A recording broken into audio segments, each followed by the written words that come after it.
Bien, chers collègues,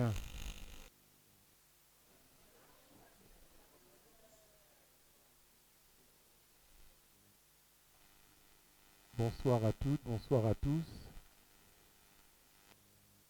aux relais qui viennent assister au conseil de ce soir. Alors, nous allons commencer par l'appel.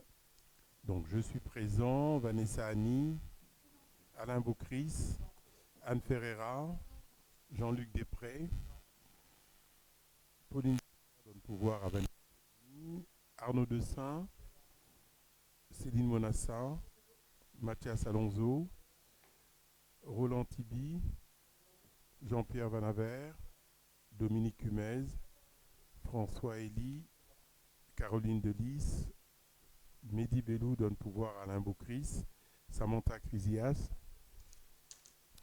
Noémie Arnaufi, Grégory Nguyen, Bernard Camerer absent, Benjamin Godon, Stéphanie Couchou donne pouvoir à Céline Monassa, Joël Villassa donne pouvoir à Dominique Maignan, Jean-Charles Joulin absent pour l'instant, Claude Duroux, Jamel Melouk donne pouvoir à Madame Claire, c'est ça? Dominique Maignan, Annick Claire. Voilà. Nous allons commencer par souhaiter la bienvenue à Madame Maignan, puisque lorsque nous vous avons installé, enfin on se tutoie, hein, on continue comme à la ville, lorsqu'on t'a installé, tu n'étais pas là, donc bienvenue parmi nous et voilà. Et enfin Annick Claire, présente, je crois qu'on l'avait dit déjà. Parfait. Alors, désignation du secrétaire, Mathias Alonso est secrétaire volontaire désigné. Adoption de l'ordre du jour. Est-ce qu'il y a des personnes, des remarques, des personnes qui sont contre l'ordre du jour? Non, l'ordre du jour est adopté. Nous vous avons envoyé le procès-verbal de la séance du 29 février 2024. Y a-t-il des remarques sur ce procès-verbal? Donc le 29 février, c'était le débat d'orientation budgétaire. C'était un compte-rendu assez court, c'était une séance assez brève. Pas de remarques. Le procès-verbal est adopté. Merci. Alors, nous allons passer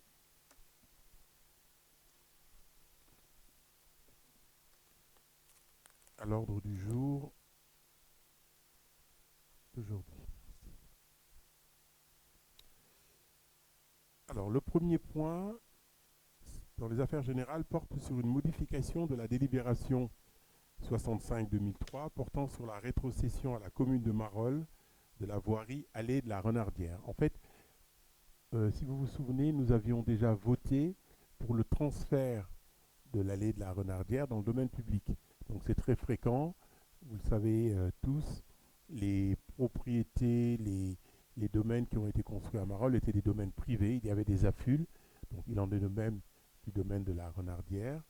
Et nous avions, ils avaient transféré, l'affule avait transféré à la ville l'entretien de la chaussée. Nous avions oublié une petite parcelle de 8 mètres carrés. Je suis allé chez le notaire pour signer le transfert. Et donc, il manquait cette petite parcelle, là où on mettait les poubelles. Donc, il faut que nous votions pour transférer cette petite partie afin que la rétrocession soit totalement finalisée. Comme je vous le disais tout à l'heure, j'ai signé chez le notaire la semaine dernière. Voilà. Y a-t-il des questions sur cette rétrocession? Non. Donc nous devons entériner la modification de la délibération 65 et décider de transférer, en vue de leur classement dans le domaine public communal, les voies internes des projets désignés sous la dénomination allée de la Renardière, cadastrés aux sections, je vous passe les numéros de cadastre, bref, et motorisés à accomplir les procédures administratives liées. Y a-t-il des personnes qui votent contre? Des personnes qui s'abstiennent? Merci. Le point 1 est adopté. Le point 2, c'est l'approbation dans les affaires générales de la carte scolaire de Marolles. Vous savez que avec le centre ancien, nous allons avoir deux allées dont nous avons voté la désignation. Donc il y aura l'allée de la Roseraie et l'allée des Serres, là où les voitures vont rentrer pour l'îlot Est respectivement et l'îlot Ouest. Donc nous devons compléter la carte scolaire et désigner ces deux allées comme faisant partie désormais, enfin ceux qui habiteront là, leurs enfants iront à l'école des Buissons. Le conseil municipal doit voter dans ce sens-là. Voilà de quoi il s'agit. Des questions? Non? Tout le monde est d'accord? Donc, qui vote contre? Qui s'abstient?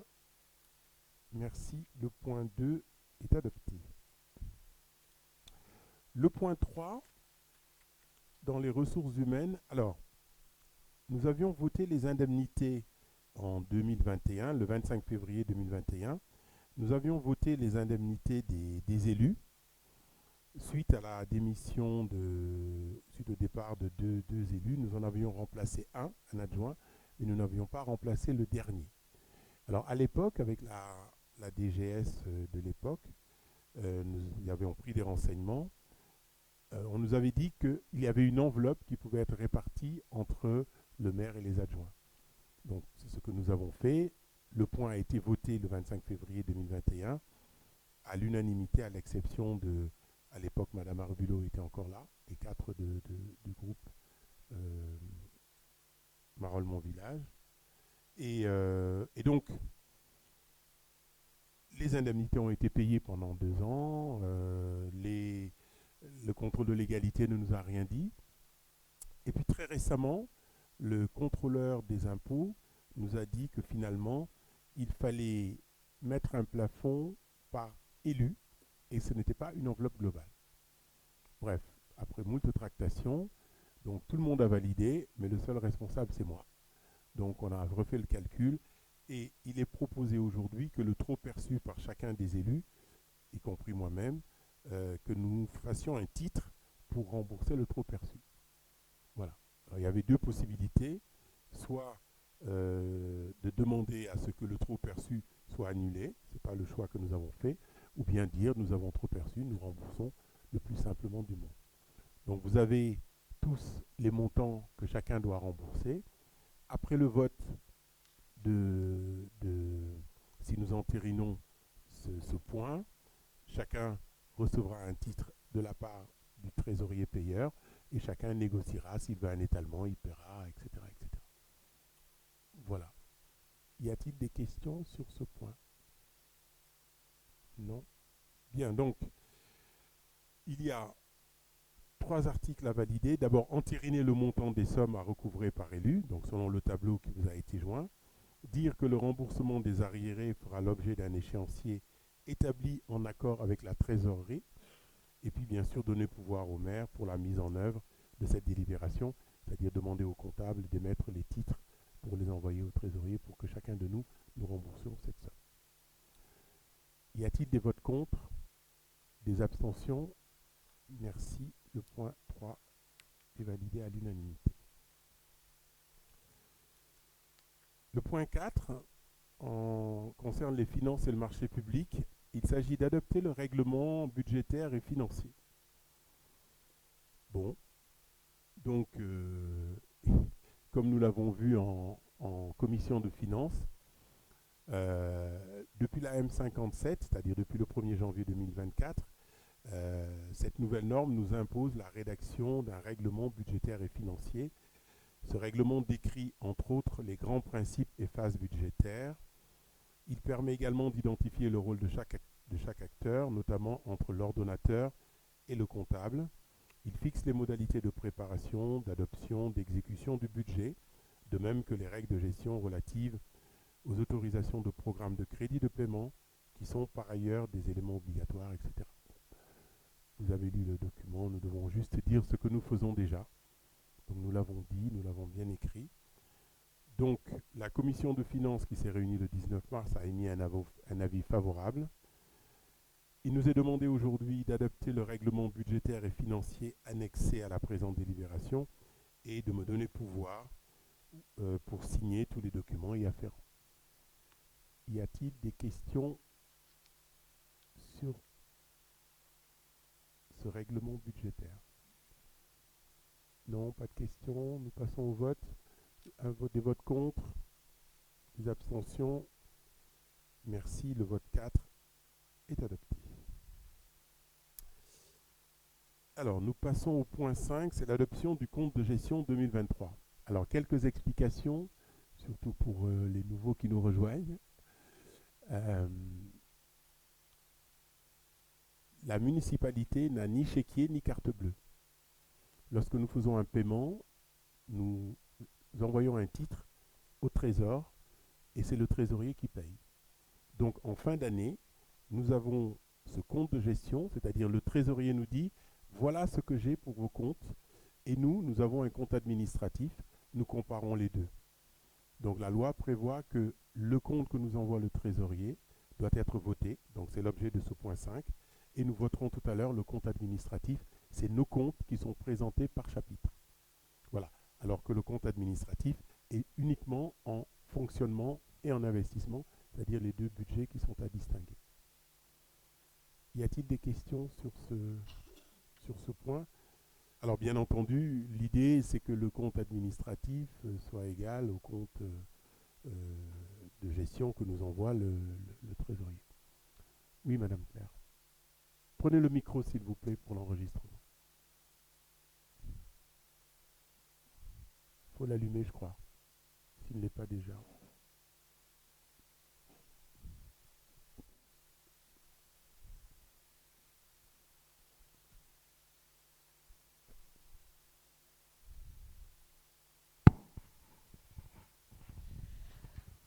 En ce qui concerne le compte de gestion, on ne l'avait pas lors de la commission du 19 mars. Il Non. est arrivé après. C'est arrivé après, oui. Parce que là, je vois sur le projet de délibération, c'est bien vu l'avis de la commission des finances du 19 mars. Non, nous ne l'avions pas. C'était le résumé que nous avions. Nous n'avions pas le détail. Le 19 mars, nous n'avions pas le détail, nous en avions parlé, mais nous n'avions pas reçu le document final. Ah d'accord, non, parce qu'on ne l'avait pas, donc j'ai vu que c'était... Si, nous en avions parlé. Nous en avions parlé. Oui, on en a parlé, mais voilà. On ne l'avait pas matériellement, je veux dire. C'est ça, nous n'avions pas le document complet, mais nous avions donné un avis favorable. Pour, je crois que vous étiez abstenu à la majorité. Voilà. Donc il n'y a rien de choquant. D'accord. D'autres questions? Non. C'est toujours rassurant de savoir que ce que nous avons dépensé correspond à ce que le trésorier a. Sinon, ce serait un peu choquant. Bien. Donc, il s'agit de voter pour approuver le compte de gestion 2023 de la commune et de déclarer que le compte de gestion de la commune dressé par le trésorier pour l'exercice 2023, visé et certifié par l'ordonnateur, n'appelle ni observation ni réserve de sa part. Y a-t-il des votes contre? Des abstentions? 3 abstentions. Merci. Donc le point 5 est adopté. Donc maintenant, nous votons le compte administratif. Alors le compte administratif, c'est tout un ensemble de détails. Je le montre un peu pour le public. C'est tous nos comptes, c'est les comptes, mais en détail, par rubrique. Donc le compte administratif comporte 2 grandes sections. La section de fonctionnement, qui concerne les comptes de gestion courante de la commune, et la section d'investissement, qui retrace les opérations non courantes, ponctuelles et de nature à modifier le patrimoine de la commune. Les dépenses d'investissement, on dirait en bon français. Et il fait ressortir les écarts entre les dépenses et les recettes de chaque section. Voilà. Donc là aussi, donc vous avez tous les détails, mais je reviendrai sur pas mal de schémas tout à l'heure avec le budget.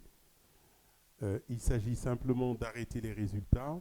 Alors, je peux vous donner déjà au niveau de l'exercice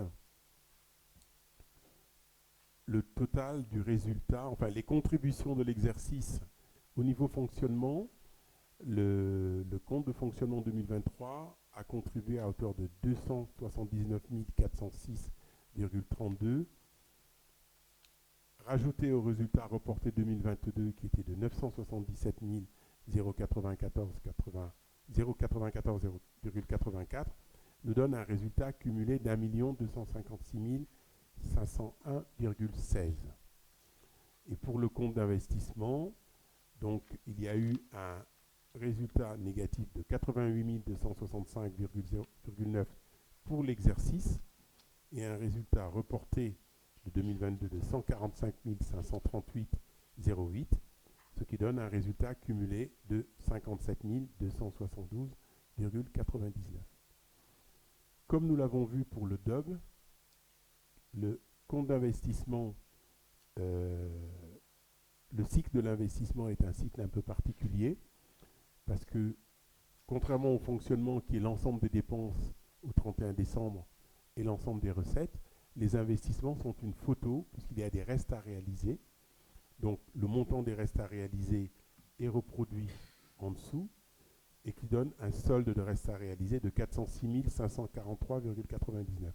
Un solde positif, c'est-à-dire que au résultat cumulé au 31 décembre de 57 272,99, nous avons en réserve un produit de 406 543,99, ce qui ferait 463 816,98. Pardon. Oui.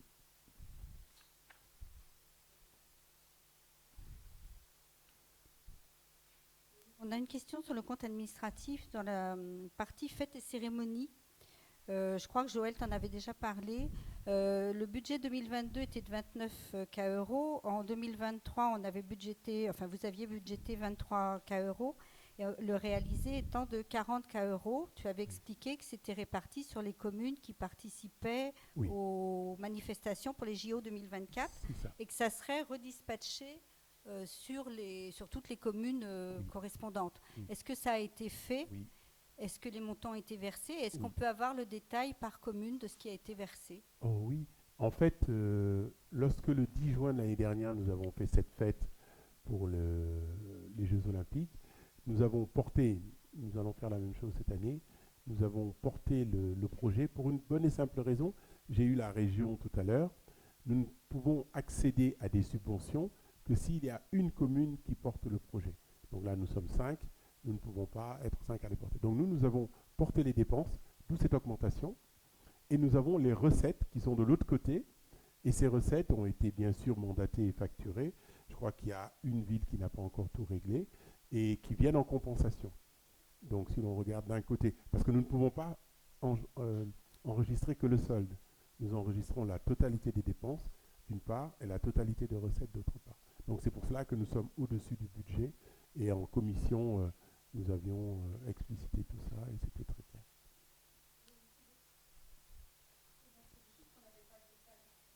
Oui, mais il n'y a pas de... je crois qu'on en était à 2700, quelque chose comme ça. 2748 me souffle par ville, donc multiplié par 5, voilà. Bien, donc, le compte administratif dont nous parlons doit être, nous devons voter pour arrêter le résultat définitif qui vous a été donné. Je reviendrai dessus tout à l'heure sur la présentation du bilan. Et puis voter le compte administratif 2023 qui, comme par hasard, j'allais dire par bonheur, colle au compte de gestion. Voilà. OK. Donc, qui vote contre ? Oui, je dois sortir, pardon. Je dois désigner le président. Ben, Vanessa, tu prends si tu prends le...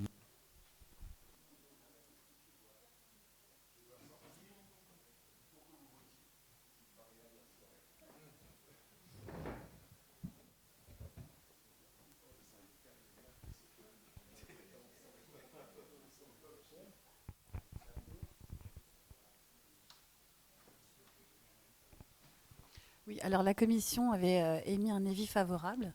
Donc, qui est contre ? Qui s'abstient ? Donc 2, 5 avec les procurations. Non, ça fait 5 avec la procuration. Voilà, et Dominique a une procuration, donc ça fait 5. 5 abstentions. Dominique, t'en as 2, toi.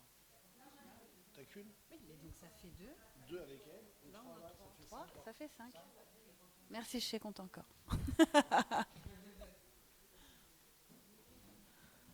Monsieur le maire, vous pouvez revenir.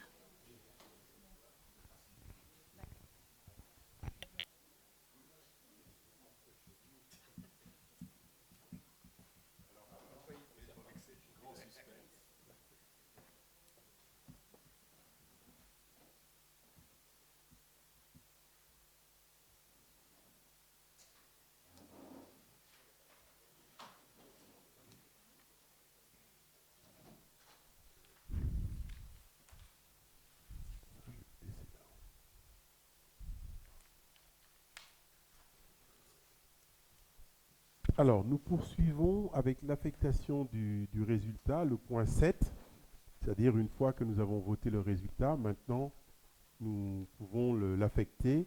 Alors, en quoi consiste cette affectation?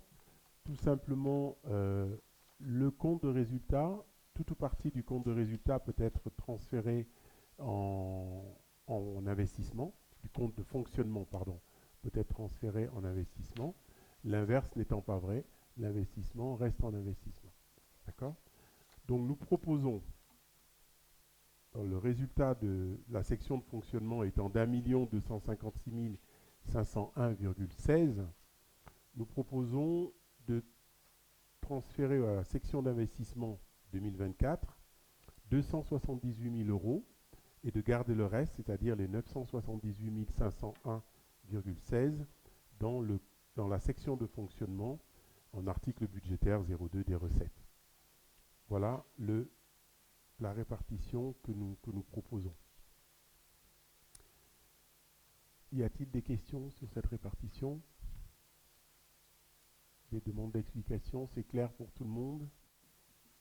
En fait, les sommes dégagées du fonctionnement permettent de financer nos investissements.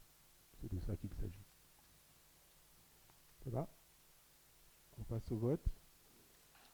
Donc oui, la commission avait donné un avis favorable le 19 mars. Donc nous devons voter pour affecter le résultat de fonctionnement, de la manière que je vous ai décrite. Qui vote contre? Qui s'abstient?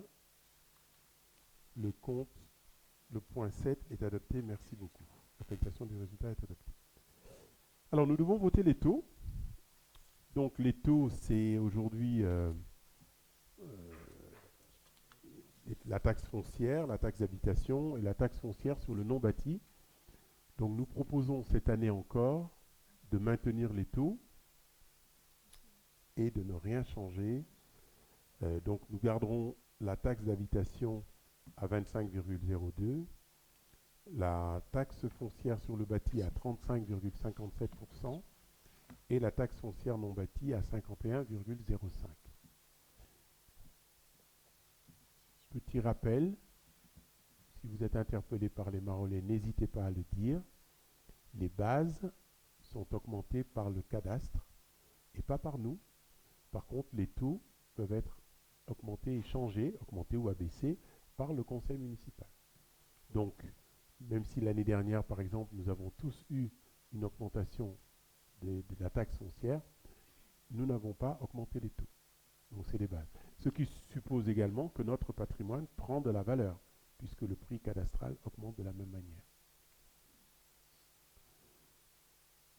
Y a-t-il des questions? Non, ça va? Personne ne demande à ce que les taux soient augmentés? Nous non plus, ça tombe bien. Qui vote contre? Qui s'abstient? Merci, le point 8 est adopté. Alors, nous arrivons maintenant au vote du budget primitif 2024. Nous avons voté tout ce qui concerne l'année dernière et nous passons maintenant au budget 2024. Alors, je vais peut-être me lever parce que nous avons fait une petite préparation rapide.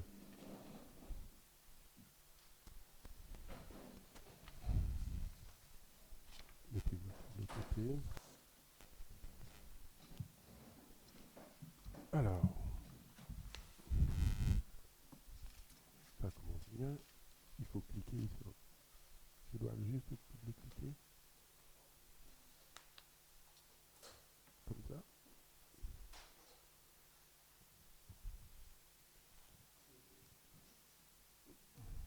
On repart. Voilà.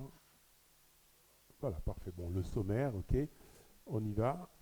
Alors, vous vous souvenez, au moment du DOG, nous avons vu tout ça. Donc, c'est tous les comptes. Là, c'est le but de fonctionnement, comme je vous l'ai dit. Alors, nous avons réalisé, en termes de 104% du budget. En termes de dépenses, nous avons réalisé 91% des dépenses. La raison est simple. Pourquoi la différence? Parce que nous essayons d'avoir ici le maximum de subventions et là, nous essayons de négocier toutes les dépenses réalisées en fonctionnement qui font que nous essayons de ne pas dépenser tout ce que nous avions dit tout en réalisant le projet, bien entendu. Alors, si nous prenons le résultat 2022, il y avait 977 000 plus les 281 000 dont je vous ai parlé tout à l'heure, ce qui donne les 1 258 000 que nous avons répartis tout à l'heure. Voilà. Ok.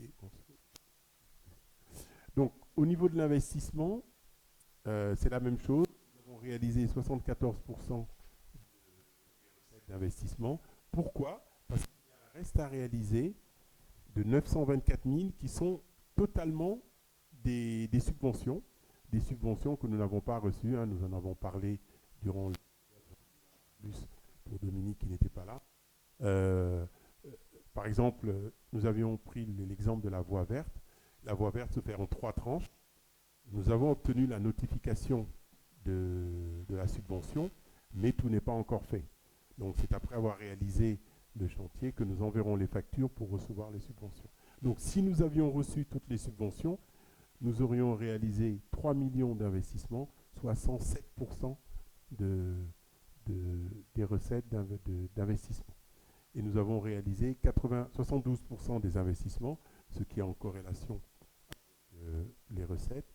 Et le reste à réaliser, donc c'est des travaux, là aussi nous prenons une photo, des travaux qui restent pour 527 000, soit des investissements pour 2 500 000 euros. Voilà. Le résultat 2023, donc c'était négatif de 88 000, mais le report était de 145 000 et nous avions donc le résultat d'investissement cumulé de 57 000, soit un excédent. Si on ajoute des 406 000, ça ferait 57 000 plus 406 000 euros. Voilà, nous avions eu un long débat lors du débat d'orientation budgétaire pour comparer le fonctionnement et l'investissement, mais le niveau d'investissement est assez élevé, nous en parlerons un peu plus tard. Voilà, justement, l'évolution du budget de fonctionnement, donc ça c'est un peu tout ce qui a été réalisé, là il n'y a pas de budget, c'est vraiment les différentes... non, c'est les évolutions budgétaires, pardon, il n'y a pas de réalisé, c'est les évolutions budgétaires. On voit ici l'impact de l'inflation estimé, parce qu'on ne peut pas tout estimer. Donc il y avait 568 000 d'inflation dans le réalisé de 2023, dans le budget de 2023, et dans le budget 2024, il y a à peu près 720 000 euros d'envisagés d'inflation. Bon, on sait très bien qu'on est tous impactés par l'inflation, et ça commence à stagner, mais ça ne va pas disparaître demain. Pareil au niveau de l'investissement, on garde un niveau d'investissement assez élevé au niveau du budget, ce qui traduit une certaine ambition, je reviendrai dessus un peu plus tard. Donc vous voyez les niveaux d'investissement. Les taux, nous en avons parlé, nous venons de les voter, donc pas de changement de taux depuis le début. La DGF, la dotation globale de financement, de fonctionnement, c'est l'argent que l'État donne à chaque commune. Donc vous pouvez voir ici, en 2014, nous recevions un peu moins de 600 000 euros.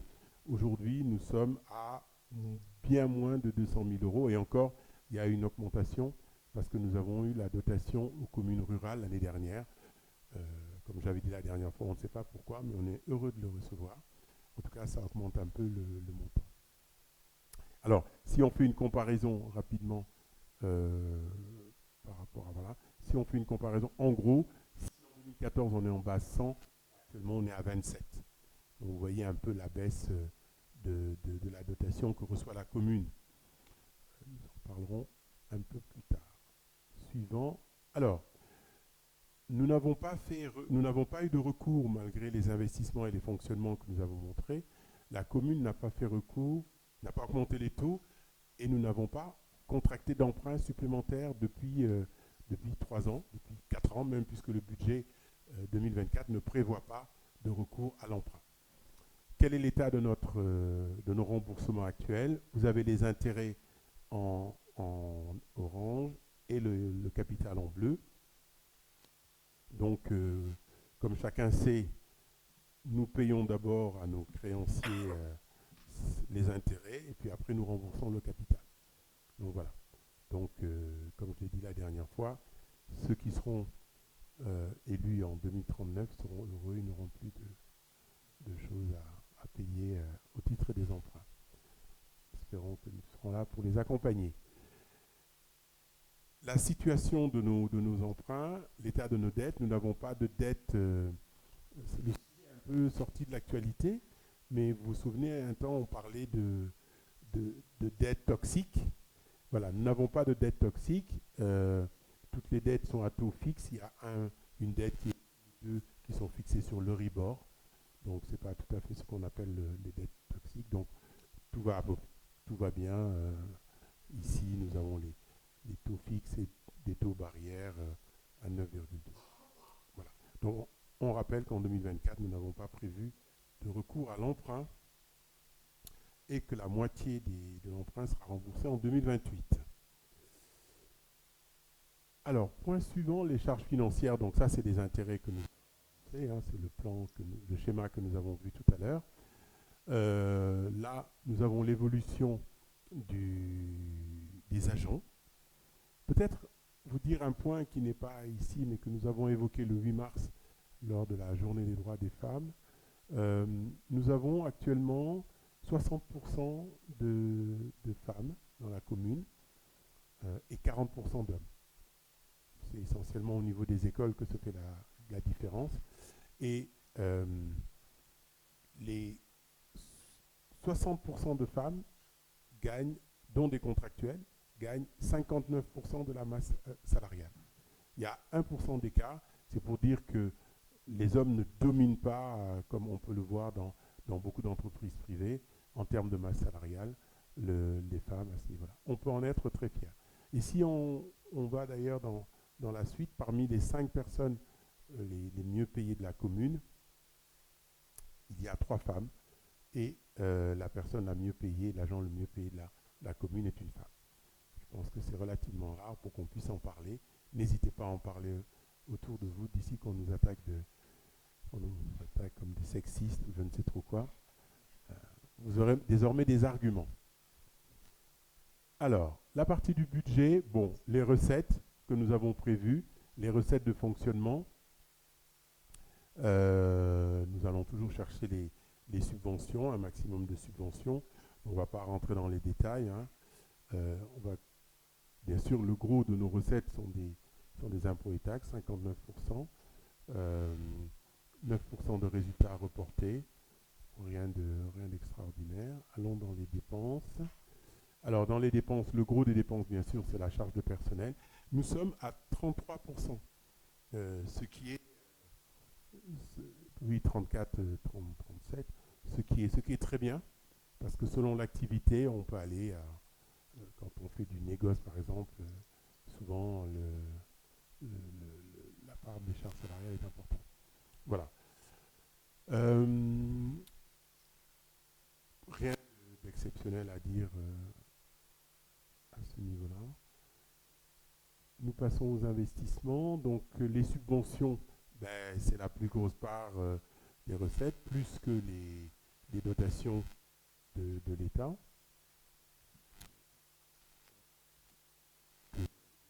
Rien d'extraordinaire en fait. Oui, les 700 000. Alors nous avons prévu effectivement, cette année, nous avons prévu de dégager 700 000 euros de notre budget de fonctionnement pendant l'exercice. Ces 700 000 euros, nous pourrons les mettre à tout moment en budget d'investissement. Ce que nous avons fait en votant la répartition du résultat, c'est dire, on attend la fin de l'année, et à la fin de l'année, on prend une partie du résultat que l'on transfère de l'autre côté. Là, nous avons un article comptable qui nous permet de mettre des sommes dans le budget de fonctionnement et de pouvoir les transférer lorsqu'on le souhaite. Donc ça prouve que notre budget de fonctionnement, d'abord, est maîtrisé et d'autre part, dégage de l'autofinancement pour aller en investissement. Voilà. L'an dernier, nous avions mis 200 000 euros. Cette année, nous en avons mis 700. Les dépenses d'investissement, voilà, nous allons toujours continuer une politique d'investissement importante. Je crois que les Marolais s'en rendent compte, hein, tous les travaux qu'il y a ici et là. La deuxième partie de la voie verte a commencé mardi, je crois, mardi ou lundi dernier. Donc voilà, tous ces travaux-là, nous les finançons par ces immobilisations corporelles qui accroissent la valeur du patrimoine de la commune. Donc ce n'est pas des dépenses de fonctionnement. Voilà, on passe rapidement sur les chiffres. Alors, je voudrais revenir, pour avoir une analyse globale en conclusion, revenir un peu sur l'évolution c'est vraiment là, c'est les réalisés. Ce n'est plus le budget, c'est les dépenses réelles de fonctionnement. Par dépenses réelles de fonctionnement, on entend ce qui entraîne des flux de trésorerie. Donc nous avons enlevé ici les dotations aux amortissements qui sont des non-valeurs et nous avons gardé vraiment les dépenses réelles. Okay. Donc si nous prenons ces dépenses-là, vous avez les montants et vous avez les pourcentages d'une année à l'autre. Le premier point, c'est qu'entre 2022 et 2023, vous voyez là, nous étions à 107% en 2021. Nous sommes passés à 103%, en variation. Et là, nous avons légèrement baissé également. L'objectif d'une bonne gestion, c'est vraiment de réduire au maximum les dépenses de fonctionnement.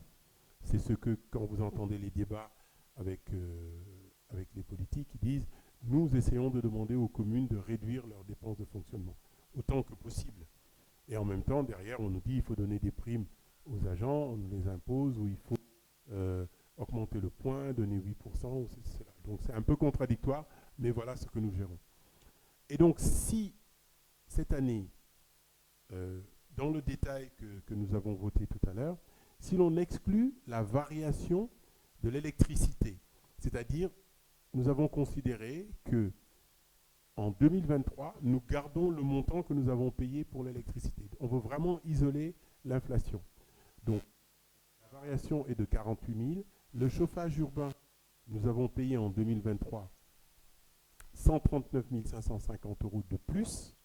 Et puis le FCCT, alors le FCCT, c'est le fonds de compensation que nous payons au GPSEA. Donc, c'est tout ce qui a été transféré au GPSEA. Et là, tous les ans, ils font une revalorisation. Donc, nous avons pris 89 000 euros de plus.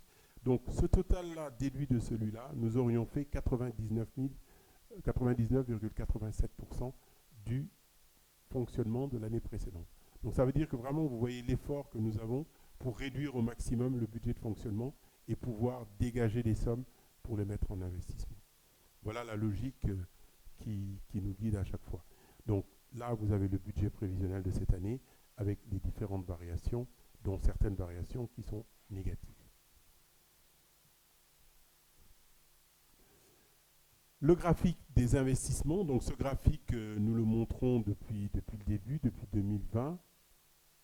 Il montre qu'on a réduit un peu, nous l'avons depuis 2012, mais bon, pour y voir un peu plus clair, on a réduit de 2014 sur 10 ans, c'est déjà pas mal. Donc en bleu, vous avez les sommes qui étaient budgétées et en rouge, ce qui a été réalisé. Ce graphique permet de voir deux choses. D'abord, la sincérité du budget. Vous avez les pourcentages de réalisation, 69, 72, 63, 61, et avant 48, 42, 41, 23, etc., etc. Et puis le niveau des investissements. Voilà. Donc les investissements, alors ça c'est un point que nous avions vu en commission avec Joël. Il disait que les investissements n'avaient pas beaucoup changé par rapport à la mandature précédente. Donc je lui avais promis de lui faire un graphique en cumulé croissant qui permet vraiment de faire ressortir les éléments. Que nous montre ce graphique? Donc je prends le montant des investissements chaque année, je rajoute au précédent pendant les 6 ans et pour nous pendant 4 ans. Donc en bleu, la mandature précédente et en rouge, la mandature actuelle. Qu'est-ce que l'on voit? On voit d'abord qu'en 4 ans, nous avons investi 6,6 millions plus qu'en 6 ans, d'une part. D'autre part, on voit également que l'investissement et qu'ici, il y a une grande variation. Si nous nous arrêtons aux 4 premières années, nous avons quasiment investi le double. Donc c'est ce que je voulais vraiment lui montrer en montrant ce schéma. Ce qui prouve ici que l'on passe les 2 dernières années de 3,3 millions à 6 millions. En d'autres termes, d'ailleurs, le graphique de tout à l'heure le montrait, on a attendu les 2 dernières années pour faire les investissements. C'est une façon de faire de la politique. Moi, j'appelle ça une façon de faire de la politique de grand-papa. Voilà. Nous avons préféré investir dès le début, dès les premiers jours, et nous continuerons en 2024 et en 2025, 2026 également, les premiers trimestres en tout cas. Voilà, donc la conséquence de tout ça, c'est que comme nous avons moins de DGF, comme nous l'avons vu tout à l'heure, de dotation de fonctionnement, ben nous allons chercher l'argent. Et là aussi, on voit le même graphique, les subventions que nous avons obtenues, sachant qu'ici, nous n'avons que 473 000, mais qu'il y a 900 000 en reste à réaliser. Donc nous l'avons vu lors du DOP. Si nous ajoutions ces 900 000 ici, 500 000, pardon, nous passions à 107% de l'investissement budgété, donc beaucoup plus que ce que nous avions prévu. Et nous prévoyons d'investir pour 900 000 euros l'année prochaine, enfin l'année en cours, l'année prochaine, le budget en cours. Voilà, voilà ce que je voulais vous présenter. Je crois que c'est tout. Il y avait un qui restait, je crois. Il n'apparaît pas. Bon, j'avais marqué merci de votre attention. Donc, le budget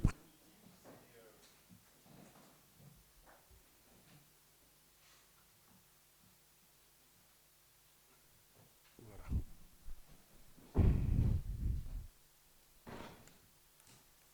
Donc, s'il y a des questions sur le budget primitif pour lequel la commission avait donné un avis favorable, je crois. Exactement. S'il y a des questions sur quelques points que nous avons envisagés, que nous avons évoqués, la parole sera donnée à qui la demandera. Personne n'en veut. Bon, je vais vraiment croire que je fais un monologue.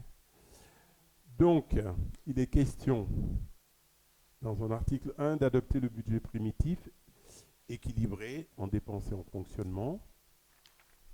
Et le deuxièmement, de m'autoriser à prendre toutes les mesures nécessaires pour l'exécution de la présente délibération. Alors, ça veut dire quoi concrètement?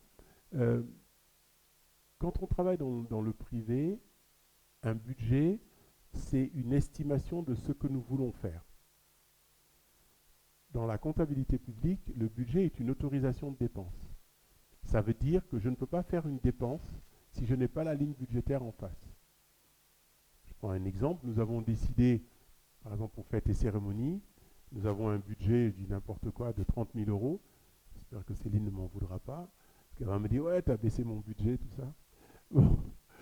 Admettons que nous ayons mis 30 000 euros et nous voulons faire une manifestation qui coûte 32 000 euros. Eh bien, nous serons obligés de faire une DM si, à côté, sur le poste, il y a une demande de modification, s'il n'y a pas, parce qu'il n'y a pas la somme sur ce poste-là. Par contre, il peut y avoir de l'argent ailleurs, hein, mais ça, nous ne pourrons pas le faire. Voilà. Donc, c'est pour cela qu'on m'autorise à exécuter cela, donc à émettre les titres pour les dépenses et encaisser les recettes. Qui vote contre le budget? Qui s'abstient? 2 abstentions. Merci. Le point 9 est adopté. Alors, après, nous passons, les points qui restent sont des points du budget. L'attribution des subventions aux associations. Donc, vous avez la liste des subventions aux associations. Je te laisse la parole.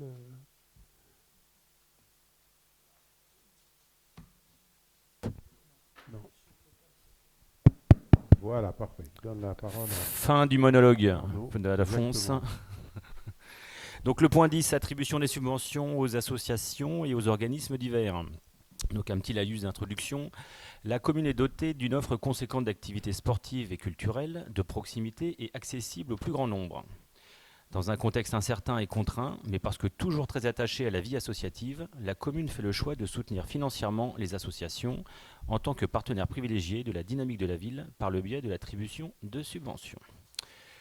Comme indiqué dans le budget primitif, le montant global de la subvention communale aux associations et organismes divers s'élève pour cette année 2024 à 71 750 €.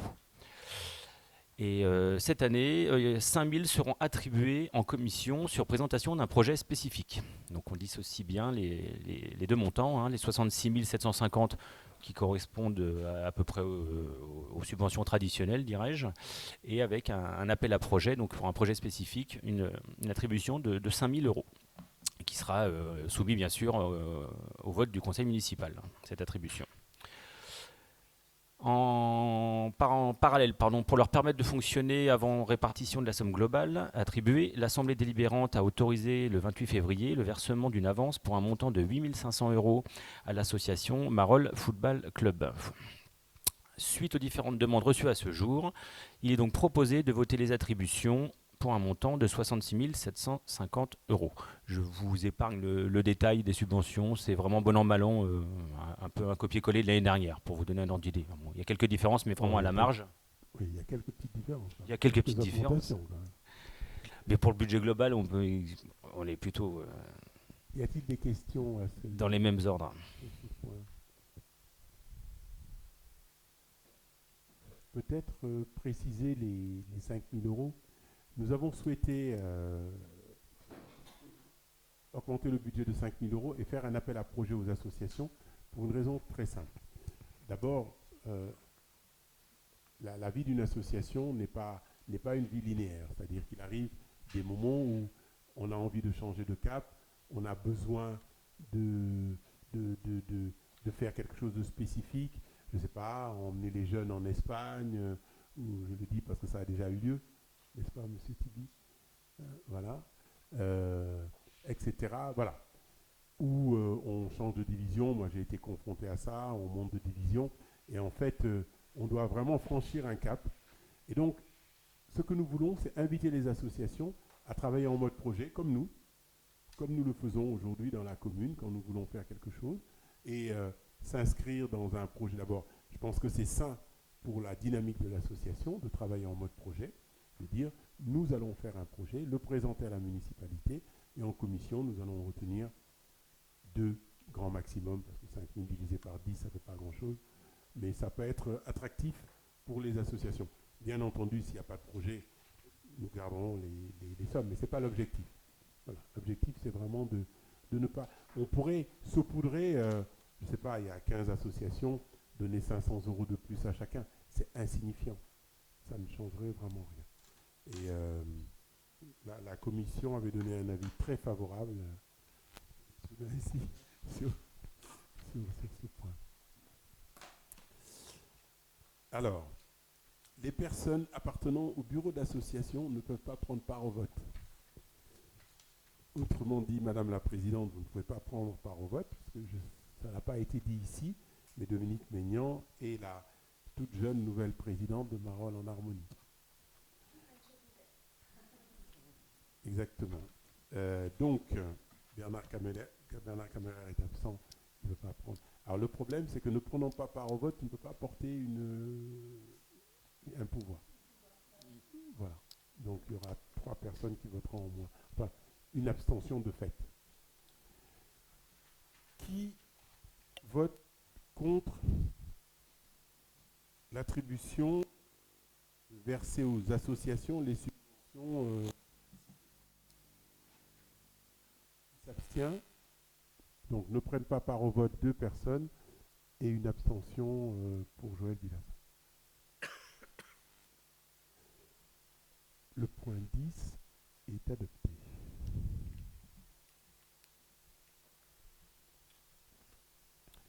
Toujours dans le même ordre d'idée, l'attribution de la subvention au CCAS. Alors, nous avons inscrit au budget 158 000 euros de subvention au CCAS. En 2022, la somme qui avait été donnée au CCAS était de 120 000, non pas au budget, qui ont été donnés. Nous avons donné 120 000 euros de subvention au CCAS et en 2023, 125 000. J'ai tout bon okay. Voilà. Cette année, nous faisons vraiment un effort. Nous rajoutons 33 000 euros pour des raisons simples. D'abord, vous avez dû le remarquer, il y a de plus en plus d'activités proposées par le CCAS, des cours de ceci, des cours de cela, des cours de pilates, des activités intéressantes, je pense. Donc, je crois que c'est une politique importante pour les personnes qui sont jeunes depuis très longtemps, depuis plus longtemps que d'autres. Et voilà, c'est pour cela que nous voulons marquer notre volonté d'accroître le budget du CCAS. D'autre part, il y a également un vieillissement de la population. Donc, il faut également en tenir compte. De nouveaux marolais qui arrivent et les demandes d'aide sont de plus en plus importantes. Et il y a également des projets que font des écoles. Nous aidons les familles. Il y a des semaines sans cartable qui sont organisées cette année. Et c'est pour cela que nous avons décidé d'augmenter cette subvention. Des questions? Des contestations? Non, ça, c'est pas prévu. Pardon. Donc, qui vote contre? Qui s'abstient? Merci. Le point 11 est validé. Ensuite, le point 12, c'est le vote de nos participations aux syndicats et aux autres organismes communaux. Donc, nous avons des participations à des organismes comme la maison de retraite du Vieux Colombier. C'est une maison de retraite à laquelle nous participons depuis maintenant très très très longtemps. Voilà, une maison qui se trouve à Villiers. Je crois qu'il y a un marolais très connu qui s'appelle Roro, qui y est. Ah, donc, il est bon qu'on le sache. Donc, nous participons à hauteur de 750 euros par an. Il y a également le syndicat du gaz, le CIGEF.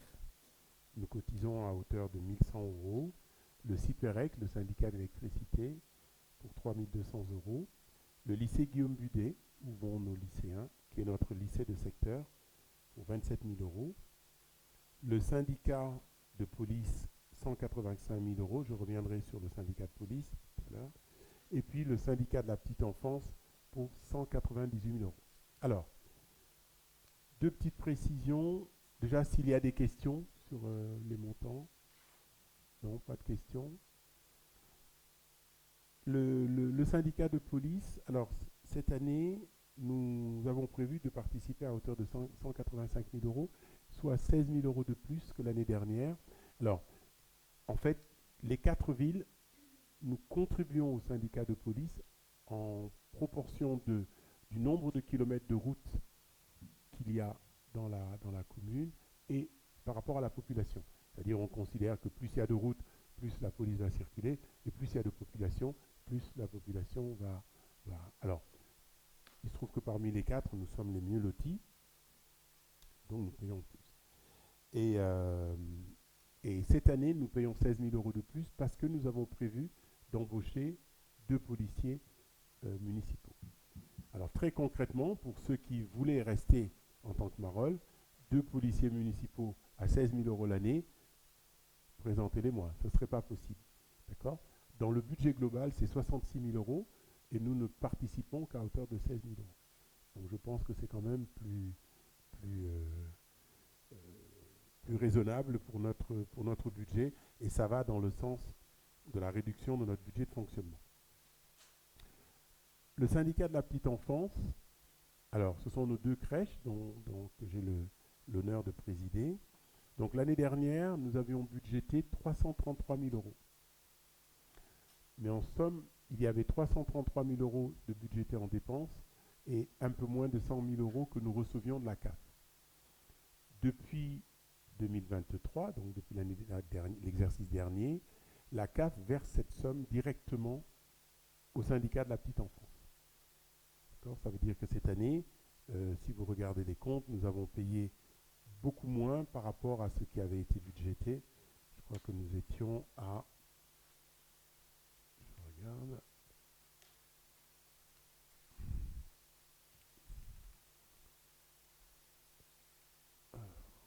Nous ne l'avons pas en détail ici dans ce document. Non, nous ne l'avons pas en détail, nous l'avons en gros. Cette année, nous étions à 203 000 euros, ou 205 à peu près, si on compensait la subvention reçue par rapport à... Voilà. Donc cette année, nous avons budgété 198 000 euros pour la petite enfance. Le syndicat de la petite enfance a connu un moment difficile. Le Covid a été un moment assez difficile pour ce syndicat. Et les sommes perdues ont asséché nos réserves. Et là, depuis cette année, ça va mieux. Et cette année, je crois que le résultat du compte du budget de fonctionnement a été d'un peu moins de 30 000 euros, 27 000 euros exactement. Voilà. Donc ça va bien. Il y a une belle équipe. Il y a 25 berceaux à Santeny et 20 berceaux à Marolles. Donc voilà. Voilà les sommes que nous prévoyons de verser, que nous avons budgétées, et que la commission du 19 mars, pour laquelle la commission du 19 mars a donné un avis favorable. Des questions? Non, toujours pas. On continue, nous passons au vote. Donc, qui vote contre?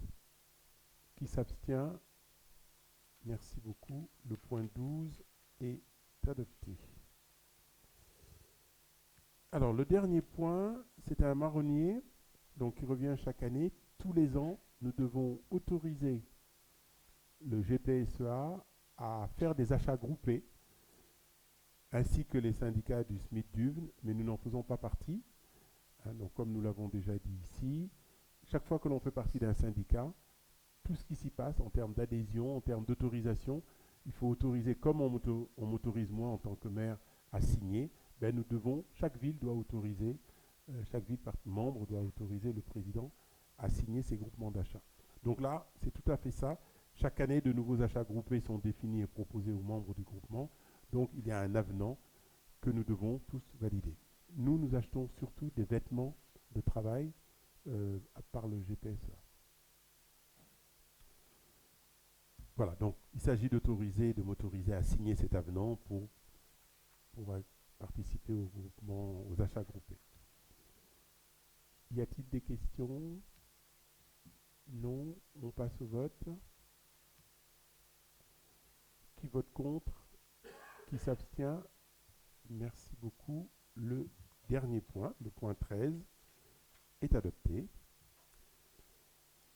Alors, il y avait une question qui avait été posée par le groupe Marolles, mon village.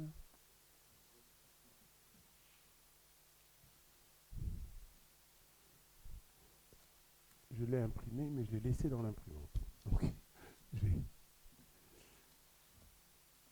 je vais aller le chercher, je vais vous lire la question. Non, mais j'ai oublié de l'éditer, donc à mon avis, ça a disparu. Oui, non, mais je l'ai pas assorti. Je l'ai pas assorti.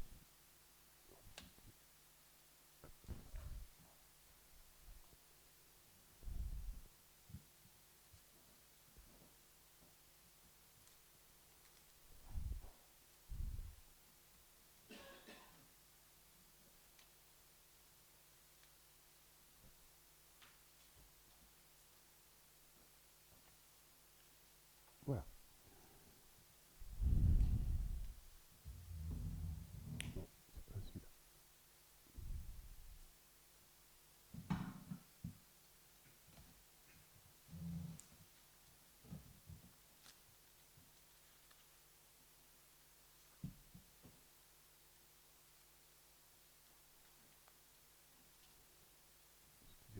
secondes, ça ne devrait pas tarder.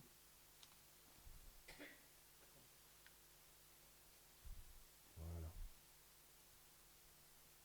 Bien, nous avons donc reçu dans les délais une question un peu longue que je vais vous lire. Gabriel Attal a annoncé revoir le calcul du quota de logements sociaux imposé par la loi SRU en simplifiant les normes. L'intégration du logement intermédiaire dévolu aux classes moyennes hautes dans le contingent obligatoire de HLM assigné aux communes. L'intégration dans ce décompte de ces logements intermédiaires,